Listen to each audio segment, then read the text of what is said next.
Hello everyone, मेरा नाम है दीपक और स्वागत है आप सभी का हमारे यूट्यूब चैनल फॉर आपकी सक्सेस में।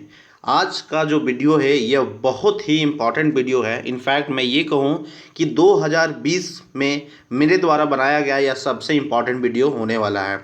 आज हम भारत में जो राष्ट्रीय शिक्षा नीति नई जो लाई गई है इसको हम लोग आज पूरे डिटेल में स्टडी करेंगे।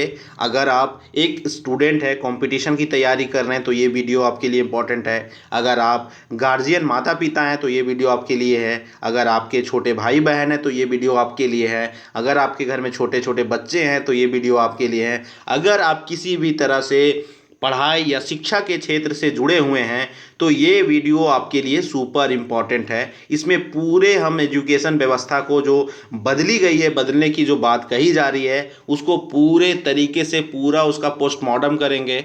पूरे डिटेल में इसको हम स्टडी करेंगे।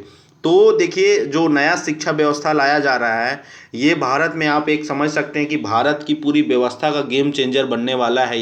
ये इतना इसका इम्पैक्ट हो सकता है आने, अगर इसे सही तरीके से इम्प्लीमेंट किया जाए फ्रेंड्स, तो ये आने वाले समय में इसका इतना पॉजिटिव और इतना शानदार इम्पैक्ट आपको देखने को मिलेगा जिसकी आप इमेजिनेशन भी नहीं कर सकते हैं। तो चलिए स्टडी करते हैं इस पॉलिसी को।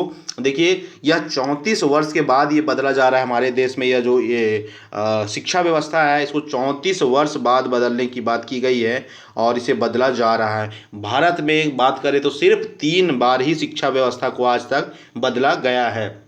देखिए, ये जो जो शिक्षा व्यवस्था आया ना, इसका जो एम और जो इसका गोल है ना, बिल्कुल आज तक जो शिक्षा व्यवस्था लाई जाती थी भारत में, और भारत में जो हमारा सिस्टम था एजुकेशन का सिस्टम, जिसे हम हमेशा अपने ज़िंदगी में कोसते आए हैं बचपन से, कभी भी किसी तरह का फॉल्ट होता था, फ्रॉड होता था, तो हम हमेशा एजुकेशन सिस्टम को ही कोसते थे।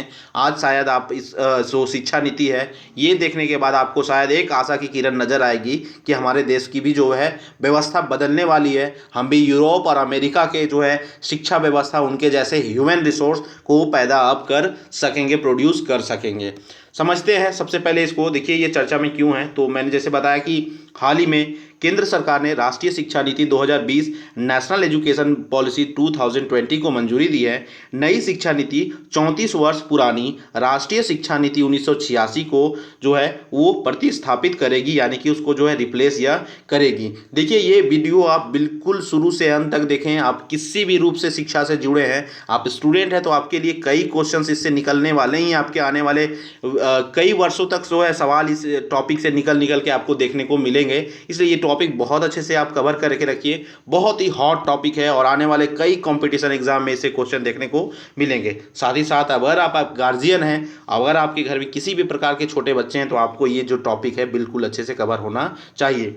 देखिए, तो ये जो शिक्षा व्यवस्था जो नई लाई जा रही है इसमें क्या प्रमुख बिंदु हैं। तो सबसे पहला, राष्ट्रीय शिक्षा नीति 2020 में शिक्षा की पहुंच, समानता, गुणवत्ता, वहनीय शिक्षा और उत्तरदायित्व जैसे मुद्दों पर विशेष ध्यान दिया गया है। ठीक है, तो ये जो 2020 की जो शिक्षा नीति है इसमें इक्वालिटी की बात की गई है। शिक्षा को कैसे लोगों तक, आम जन तक पहुंचाया जाए, इसकी गुणवत्ता, क्वालिटी को कैसे बढ़ाया जाए, वहनीय शिक्षा, उत्तरदायित्व यानी कि अकाउंटेबिलिटी जैसे चीज़ों पे जो है खास ध्यान दिया गया है। नई शिक्षा नीति के निर्माण के लिए जून 2017 में पूर्व इसरो प्रमुख डॉक्टर के कस्तूरी रंगन की अध्यक्षता में एक समिति का गठन किया गया था। इस समिति ने मई 2019 में राष्ट्रीय शिक्षा नीति का जो है मसौदा प्रस्तुत किया था।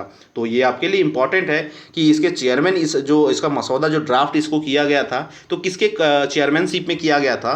तो देखिए, कस्तूरी रंगन ये इसरो के प्रमुख रह चुके हैं और 2017 में इनको जो है कमेटी बना के दिया गया था हेड करके इनको, कि एक आप जो है ड्राफ्ट तैयार कीजिए भारत में जो है शिक्षा पॉलिसी को बदलने के लिए। 19 में जो है इन्होंने मसौदा जो है उनका ड्राफ्ट जो तैयार किया था इन्होंने पेश किया था। देखिए, राष्ट्रीय शिक्षा नीति NEP 2020 जो है वो वर्ष 1968 और वर्ष 1986 के बाद स्वतंत्र भारत की तीसरी शिक्षा नीति होगी। तो ये जो 2020 की जो राष्ट्रीय शिक्षा नीति है यह स्वतंत्र भारत में, जैसे कि मैंने आपको स्टार्टिंग में ही बताया, ये भारत, आज़ाद भारत में मात्र 3 बार जो है शिक्षा नीति को लाया गया है। 2 बार पहले लाया जा चुका है और यह जो है तीसरा है। तो ये भी आपने याद रखना है। इससे भी आपको प्रश्न जो है देखने को मिलेंगे, एक 1968, एक 1986 और जो अभी है 2020। 2020 की जो शिक्षा नीति है इसके तहत केंद्र व राज्य सरकार के सहयोग से शिक्षा क्षेत्र पर देश की जीडीपी के लगभग 6% हिस्से के बराबर निवेश का लक्ष्य है।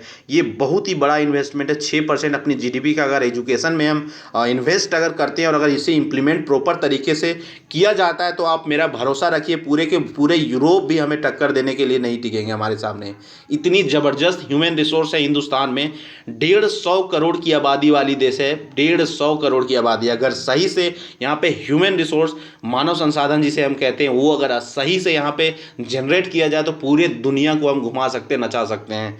देखिए नई शिक्षा नीति में जो है वर्तमान में सक्रिय 10+2 जो है कि शैक्षिक मॉडल के स्थान पर शैक्षिक पाठ्यक्रम को 5+3+3+4 प्रणाली के आधार पर विभाजित करने की बात कही गई है। अभी देखिए हम लोग क्या पढ़ते हैं, प्रेप पढ़ते हैं, एलकेजी पढ़ते हैं, एलकेजी 1, एलकेजी 2, उसके बाद क्लास 1 से हमारा क्लास शुरू होता है, उसके बाद 12 तक जाके ये सब इंटीग्रेटेड है। 10th का बोर्ड देते हैं, उसके बाद फिर +2 हम लोग करते हैं 11th और 12th। लेकिन अब इस सभी चीज़ों को 1 से लेके 12 तक जो है इसको पूरी तरीके से डिवाइड कर दिया जा गया है और इसमें 5+3+3+4 के रूप में इसको जो है पूरी तरीके से डिवाइड किया गया है। इसे हम डिटेल में आगे देखेंगे। देखिए तकनीकी शिक्षा यानी कि टेक्निकल अगर एजुकेशन की बात करें तो भाषाई बाध्यताओं को दूर करने, दिव्यांग छात्रों के लिए शिक्षा को सुगम बनाने आदि के लिए तकनीकी के प्रयोग को बढ़ावा देने पर बल दिया गया है। इस शिक्षा नीति में छात्रों में रचनात्मक सोच, तार्किक निर्णय और नवाचार की भावना को प्रोत्साहित करने का भी बल दिया गया है। तो ये जो नई शिक्षा नीति है, देखिए इस तरीके में इस शिक्षा नीति में क्रिएटिव माइंड, ठीक है, जो कुछ अपने से सोच सके, ये किताब को रट रट के जाके वहाँ टीचर को सुना देना, ये नहीं, क्रिएटिविटी कुछ अपने बच्चों में हो, वैसे चीज़ों पे जो है जोर दिया गया है। तार्किक रीजनिंग कर सकें, हर चीज़ों पे रीजनिंग, इनको 2 और 2 जोड़ने पे 4 ही क्यों होता है, 2 और 2 जोड़ने पे 5 क्यों नहीं होता है, ये किस तरीके से काम करता है, ये मैथमेटिक इक्वेशन काम कैसे करता है, तो जो है लॉजिकली वो सोचना शुरू करें, निर्णय लें और नवाचार की भावना को भी प्रोत्साहित करने का बल दिया गया इस नई शिक्षा नीति में। आगे देखिए ministry of human resource development जो है उसका नाम जो बदल के क्या किया गया है, तो देखिए कैबिनेट द्वारा मानव संसाधन विकास मंत्रालय यानी कि ministry of human resource development जो है उसका नाम बदल के शिक्षा मंत्रालय, ठीक है, एजुकेशन जो है उसको मिनिस्ट्री कर दिया गया है, करने की भी मंजूरी दी गई है। और नेशनल एजुकेशन पॉलिसी 2020 की बात करें तो इसके तहत मिनिस्ट्री ऑफ जो है एचआरडी है उसका नाम बदल के शिक्षा मंत्रालय करने का उद्देश्य शिक्षा और सीखने को पुनः अधिक ध्यान आकर्षित करना है। ठीक है, प्रारंभिक शिक्षा की बात करें, इस नई एजुकेशन पॉलिसी में किस तरीके से प्रारंभिक शिक्षा की बात की गई है, तो देखिए 3 वर्ष से लेकर 8 वर्ष की आयु के बच्चों के लिए शैक्षिक जो पाठ्यक्रम को का 2 समूहों में विभाजन किया गया। तो 3 से 8 साल के जो बच्चे होते हैं उनके लिए जो शैक्षणिक जो पाठ्यक्रम सिलेबस जो होता है उनको 2 टाइप में डिवाइड किए गए हैं। किस तरीके से बच्चे पढ़ेंगे 3 से 8 साल के बच्चों, तो देखिए जैसे 3 से 6 साल की जो बच्चे होंगे तो वैसे बच्चों के लिए आंगनवाड़ी, बाल वाटिका और प्री स्कूल के माध्यम से मुफ्त, सुरक्षित और गुणवत्तापूर्ण प्रारंभिक बाल व्यवस्था, देखभाल और शिक्षा, ठीक है, जिसे early childhood care and education, जिसे ECCE की नाम दी गई है, उसकी उपलब्धता सुनिश्चित की जाएगी। तो 3 से 6 वर्ष की आयु के बच्चों को जो है अलग से स्पेशली इन पे ध्यान दिया जाएगा। माना जाता है इस वर्ष के आयु जो बच्चे हैं वो बहुत ही तेज़ी से कोई भी चीज़ों को सीखते हैं, इसलिए यहाँ पे उन पे बहुत ही ज़्यादा केयर करने की ज़रूरत होती है। तो इन आयु के बच्चों के लिए जो है आंगनबाड़ी, बाल वाटिका, प्री स्कूल के माध्यम से जो है मुफ्त, सुरक्षित और क्वालिटी वाली एजुकेशन देने की बात कही जा रही है। आगे देखिए अब 6 से 8 तक की बात करें तो इस बच्चों के लिए किस तरीके का सिलेबस है, तो देखिए 6 से 8 वर्षों तक के बच्चों को प्राथमिक विद्यालयों में कक्षा 1 और 2 में शिक्षा प्रदान की जाएगी। अब देखिए 6 से 8 3 से लेकर 6 साल के बच्चों को सिर्फ है वो इनकी क्रिएटिव माइंड को जो है समझा जाएगा, इनको और क्रिएटिव होने के लिए इनको मदद किया जाएगा, इनको अपने दिमाग को पूरी तरीके से फैलाने में इनको मदद मिलेगा। उसके बाद जब ये 6 वर्ष की आयु के हो जाएंगे तो इनको जो है रेगुलर स्कूल में जो है इनको एडमिशन दिया जाएगा और वहाँ से इनकी प्राथमिक शिक्षा जो है शुरू हो जाएगी क्लास 1 से। प्राथमिक शिक्षा को बहुस्तरीय खेल और गतिविधि आधारित बनाने की को प्राथमिकता दी जाएगी। तो ये प्राथमिक शिक्षा जो होगी क्लास 1 और 2 में, तो यहाँ पे जो है किताब पे ही सिर्फ फोकस नहीं रहेगा, सिर्फ अंग्रेजी राइम्स और हिंदी राइम्स पढ़ने का फोकस नहीं रहेगा, बल्कि यहाँ पे जो है खेल कूद पर और तरह तरह के जो है एक्स्ट्रा जो है करिकुलम एक्टिविटीज़ पे जो है यहाँ पे इनको जो जोर दिया जाएगा, इस डायरेक्शन में सिखाने के लिए इनको जोर दिया जाएगा। ECCE से जुड़ी योजनाओं का निर्माण और क्रियान्वयन केंद्रीय मानव संसाधन विकास मंत्रालय, महिला एवं बाल विकास मंत्रालय, स्वास्थ्य और परिवार कल्याण मंत्रालय व जनजातीय कार्य मंत्रालय के साझा सहयोग से किया जाएगा। तो ECCE की जो बात हमने की थी, अर्ली चाइल्डहुड केयर की बात की थी, तो उसको जो है इससे संबंधित जितने भी योजनाएं हैं उनको बनाना, फॉर्मुलेट करना और इम्प्लीमेंट करना है। तो ये संयुक्त रूप से ये सभी मंत्रालय जो है मिल के काम करेंगे। आगे देखिए, बुनियादी साक्षरता और संख्यात्मक ज्ञान पर एक राष्ट्रीय मिशन भी बनाया जाएगा। ठीक है, तो बुनियादी साक्षरता और संख्यात्मक ज्ञान के लिए भी एक राष्ट्रीय मिशन है। क्या है देखते हैं। तो नेशनल एजुकेशन पॉलिसी में जो है MHRD द्वारा बुनियादी साक्षरता और संख्यात्मक ज्ञान पर एक राष्ट्रीय मिशन यानी कि national mission on foundational literacy and numeracy की स्थापना की मांग की गई है। ठीक है, इसकी भी मांग की गई है इस पॉलिसी में। राज्य सरकारों द्वारा वर्ष 2025 तक प्राथमिक विद्यालयों में कक्षा 3 तक के सभी बच्चों में बुनियादी साक्षरता और संख्यात्मक ज्ञान प्राप्त करने हेतु इस मिशन के क्रियान्वयन की योजना तैयार की जाएगी। ठीक है, तो जो है 2025 तक इसको फाइनली इम्प्लीमेंट करने की बात कही जा रही है, जिसमें से 3 साल के जो कक्षा 3 तक के जो बच्चे होंगे उनमें जो है बुनियादी साक्षरता और जो संख्यात्मक ज्ञान है उसको जो तैयार करने की बात कही जा रही है। भाषाई यानी कि जो लैंग्वेज डाइवर्सिटी है उसको बढ़ावा देना है और उसको प्रोटेक्ट करने की भी बात कही जा रही है। जिस तरीके से हमारा समाज, हमारा देश जिस तरीके से वेस्टर्नाइज हो रहा है, हमने अपने रीजनल लैंग्वेज को जिस तरीके से हमने छोड़ना शुरू किया है, अंग्रेजी को एक्वायर करना शुरू किया है, तो यहाँ पे थोड़ा सा हट के बात किया जा रहा है। ये थोड़ा सा कॉन्ट्रोवर्शियल है, इसमें लोगों के अलग अलग ओपिनियन है, क्योंकि जिस तरीके से ग्लोबलाइजेशन जो पूरी दुनिया में आपको देखने को मिल रहा है, जितनी तेज़ी से ग्लोबलाइजेशन हो रहा है, उस दौर में अंग्रेजी एक बहुत ही महत्वपूर्ण साधन है। और मैं इस बात से भी मैं भी मानता हूँ कि अंग्रेजी को पूरी तरीके से हटाना नहीं चाहिए। हाँ, आप रीजनल लैंग्वेज को प्रमोट करें, जरूर करें, लेकिन अंग्रेजी जो है वो जरूर एक भाषा होना चाहिए, क्योंकि आज सारी आपकी दुनिया जो है इंटीग्रेट हुई है, जुड़ी है एक कॉमन लैंग्वेज जो कि अंग्रेजी है। तो मैं मानता हूँ अंग्रेजी को जो है प्रमोट करने की ज़रूरत है। साथ ही साथ हमारे जितने रीजनल लैंग्वेज है उसे भी प्रोटेक्ट और कंजर्व करने की ज़रूरत है। तो देखिए, नेशनल एजुकेशन पॉलिसी जो 2020 की आई है, इसमें कक्षा 5 तक की शिक्षा में मातृभाषा / स्थानीय या क्षेत्रीय भाषा को अध्यापन के माध्यम के रूप में अपनाने पर बल दिया गया है। साथ ही इस नीति में मातृभाषा को कक्षा 8 और आगे की शिक्षा के लिए प्राथमिकता देने का सुझाव दिया गया है। तो देखिए, कक्षा 5 तक के लिए जो है और रीजनल लैंग्वेज में ही जो है इनको सिखाने की बात कही जा रही है, उसी वे में इनको उसी भाषा में इसको आगे बढ़ाने की, शिक्षा देने की बात कही जा रही है। स्कूली और उच्च शिक्षा में छात्रों के लिए संस्कृत और अन्य प्राचीन भारतीय भाषाओं का विकल्प उपलब्ध होगा, परंतु किसी भी छात्र पर भाषा के चुनाव की कोई बाध्यता नहीं होगी। मतलब ऑप्शन आपको मिलेगा, लेकिन बाध्य नहीं होंगे कि आपको मजबूरी में संस्कृत लेना ही है। अगर आप चाहें तो जो प्राचीन भाषाएं भारत की बहुत सी लैंग्वेज है वो आप चाहें तो चुन सकते हैं और उसको शिक्षा उसको पढ़ने की आप उसके लिए आप आगे जा सकते हैं, कोई मजबूरी नहीं होगी।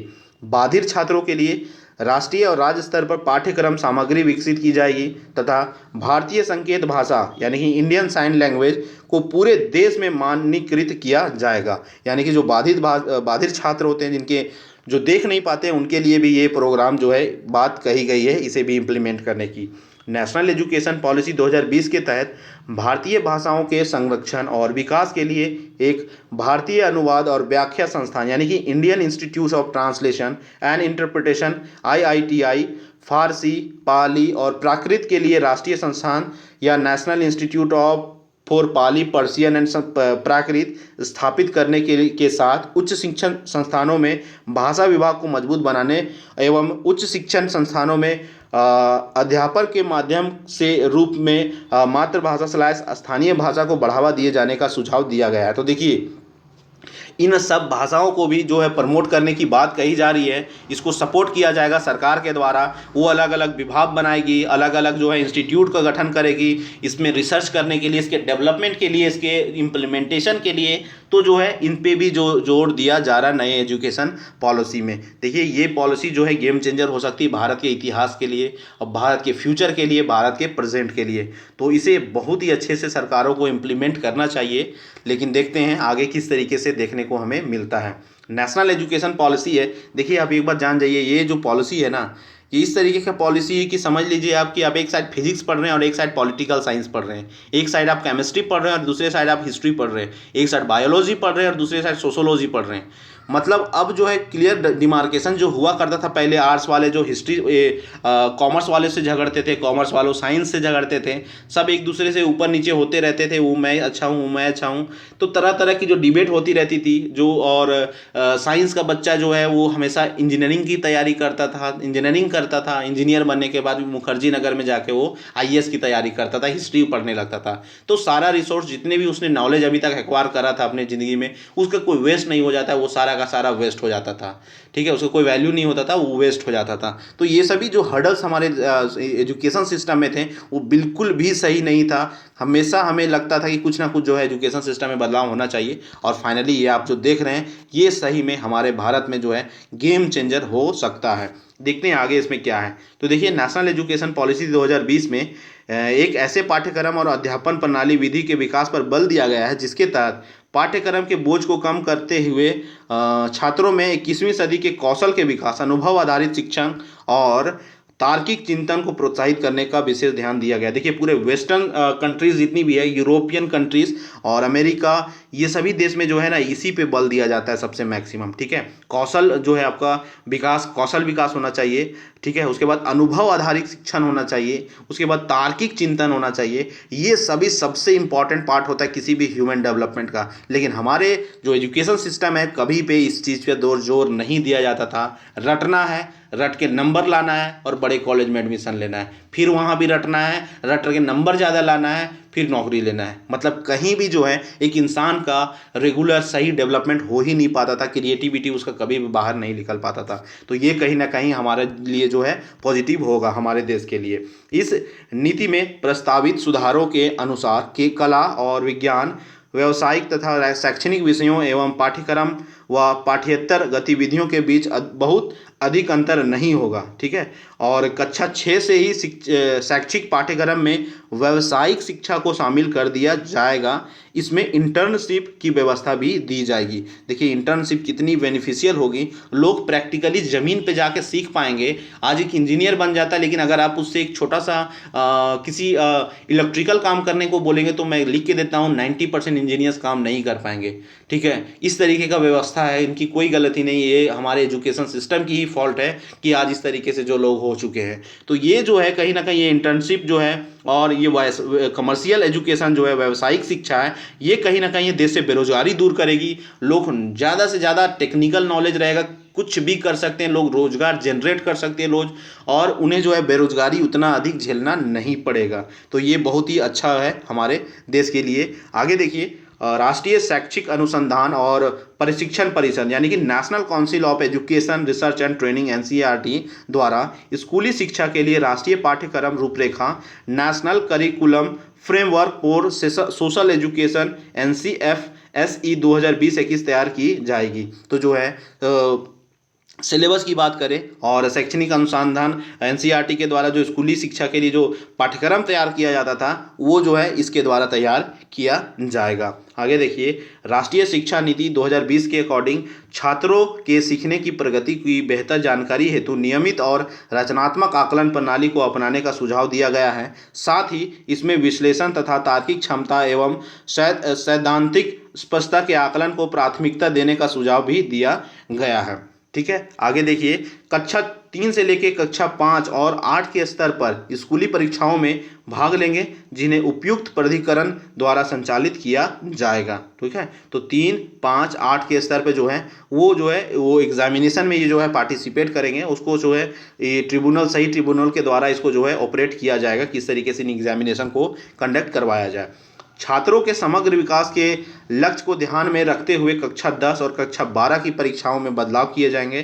ठीक है, 10 और 12 में भी बदलाव करने की बात कही गई है, समग्र विकास को लक्ष्य में रखते हुए। ठीक है, तो इसमें जो है भविष्य में सेमेस्टर या बहुविकल्पीय प्रश्न आदि जैसे सुधारों को शामिल किया जाएगा। तो अभी जो थ्योरी बेस्ड जो एग्जाम होता है ना, जिसमें पूरा आपको लिखना पड़ता है पेज पे पेज, तो हो सकता है वहाँ पे आने वाले समय में एमसीक्यूज बेस्ड एग्जामिनेशन, और वो तार्किक हो, रीजनिंग बेस्ड हो, तो उस तरीके के एग्जामिनेशन जो आपको देखने को फ्यूचर में मिल सकते हैं 10th और 12th लेवल पे। छात्रों की प्रगति के मूल्यांकन के लिए मानक निर्धारक निकाय के रूप में परख यानी कि परख नामक एक नए राष्ट्रीय आकलन केंद्र नेशनल असेसमेंट सेंटर की भी स्थापना की जा रही है। तो छात्रों की क्या डेवलपमेंट हो रही है, प्रगति क्या हो रही है, उसको जो है मूल्यांकन, उनका असेसमेंट करने के लिए जो है नेशनल असेसमेंट सेंटर की जो स्थापना की जाएगी। बहुत ही शानदार पॉलिसी ये होने वाली है भारत की। आगे देखिए, छात्रों की प्रगति के मूल्यांकन तथा छात्रों को अपने भविष्य से जुड़े निर्णय लेने में सहायता प्रदान करने के लिए कृत्रिम बुद्धिमत्ता यानी कि आर्टिफिशियल इंटेलिजेंस, जो कि आज दुनिया की सबसे तेजी से चल रही टेक्नोलॉजी है यह, उस पर आधारित सॉफ्टवेयर का प्रयोग किया जाएगा। आर्टिफिशियल इंटेलिजेंस को यूज किया जाएगा। अच्छा, शिक्षा प्रणाली में कुछ सुधार किए गए हैं, वहाँ देखते हैं। जैसे कि शिक्षकों की जो नियुक्ति होती थी, टीचर्स की जो अपॉइंटमेंट रिक्रूटमेंट होती थी, उनमें प्रभावी और पारदर्शी प्रक्रिया का पालन तथा समय समय पर लिए गए कार्य प्रदर्शन आकलन के आधार पर पदोन्नति की जाएगी। यानी कि टीचर को जो है, अब टीचर जो है पहले होता था कि टाइम पीरियड पे ही जो इनका जो है प्रमोशन होता था, लेकिन अब उनके कार्य प्रदर्शन को देखने के बाद भी जो है वो इनको प्रमोशन की जो है स्कोप इनको मिलेगी।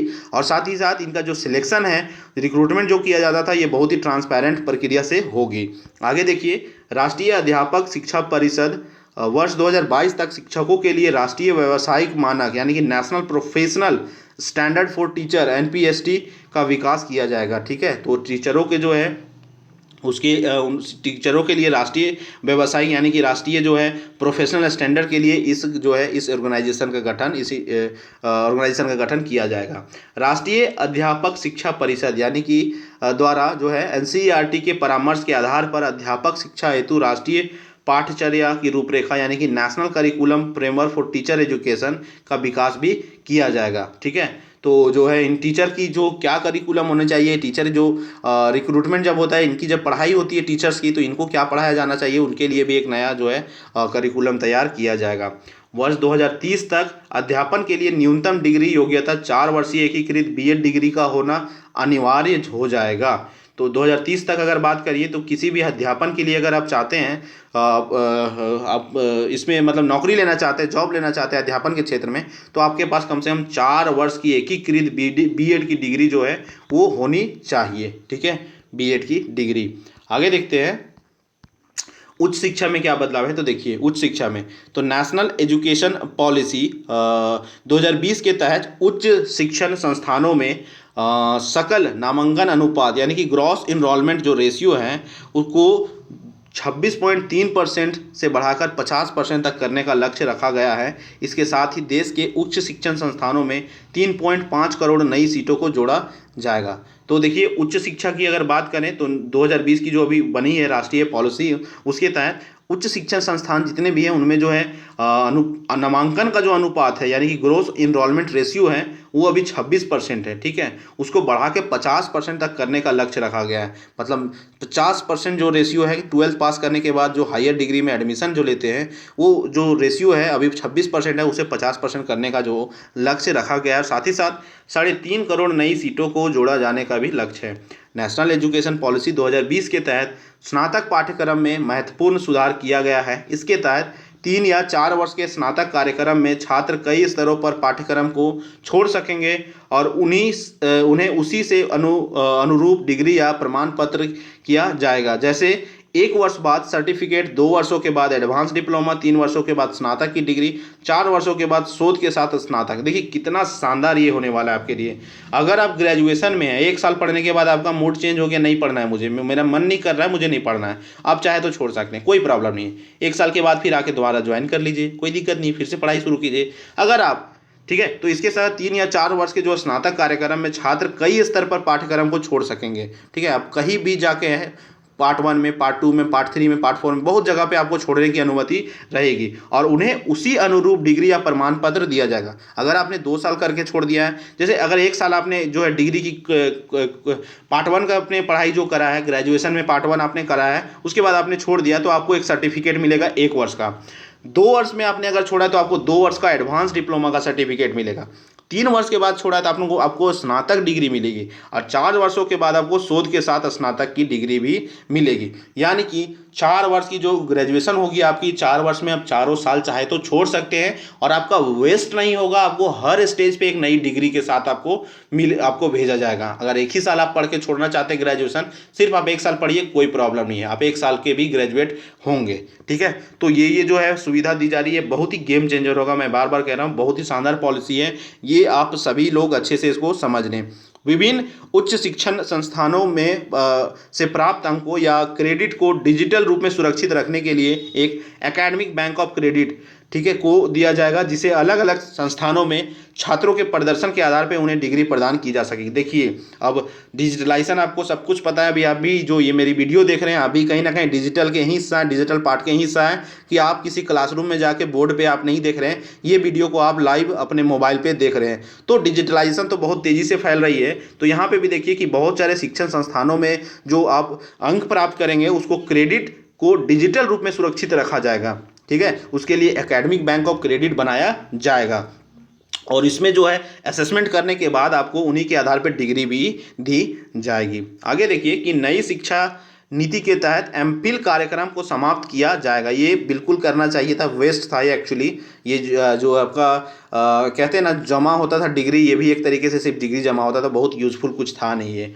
ठीक है, एमफिल, और ये सही है, इसे समाप्त कर ही देना चाहिए।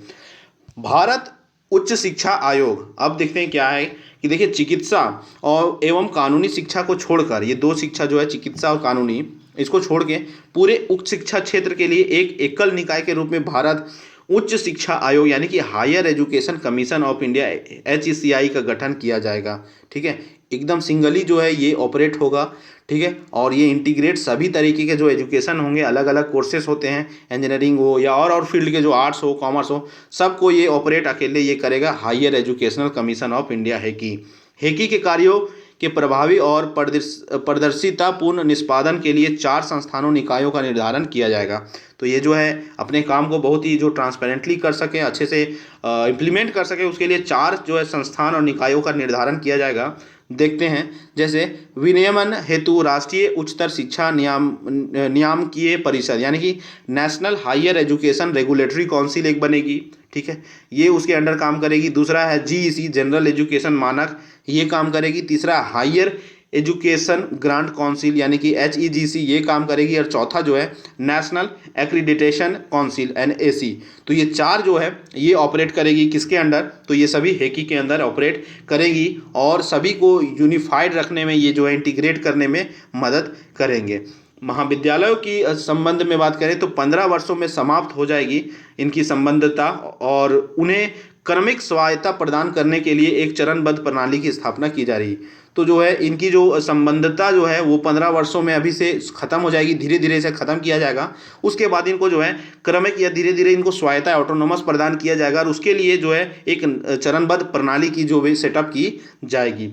देश में IIT और IIM के समकक्ष वैश्विक मानवों के बहुविषयक शिक्षा एवं अनुसंधान विश्वविद्यालय यानी कि multi disciplinary education and research university Meru की स्थापना भी की जाएगी। तो IIT जिस तरीके का एजुकेशन प्रोवाइड करता है, इसी के इक्विवेलेंट, इसी तरीके के जो है और भी जो है multi disciplinary education and research university की गठन भी की जाएगी, जो इनसे हट के अलग अलग विषयों पर भी शोध और अच्छे लेवल के जो है अच्छे क्वालिटी के जो एजुकेशन प्रोवाइड कर सकें। और भी जो सुधार की बात की गई है वो है शिक्षा मूल्यांकन योजनाओं के निर्माण और प्रशासनिक क्षेत्र में तकनीकी के प्रयोग पर विचार के स्वतंत्र आदान प्रदान हेतु राष्ट्रीय शैक्षिक प्रौद्योगिकी मंच यानी कि नेशनल एजुकेशन टेक्नोलॉजी फोरम नामक एक स्वायत्त निकाय की स्थापना की जाएगी। तो ये जो है शिक्षा का मूल्यांकन करना, योजना का निर्माण करना और प्रशासन यानी कि जिस तरीके से इन क्षेत्र में जो एडमिनिस्ट्रेशन होगा उसको जो टेक्निकली किस तरीके से ऑपरेट करना, इन सभी का नॉलेज का एक दूसरे से एक्सचेंज करना, इन सभी के लिए जो है एक जो है स्वायत्त निकाय की स्थापना की जाएगी जिसका नाम दिया गया national educational technology forum NETF।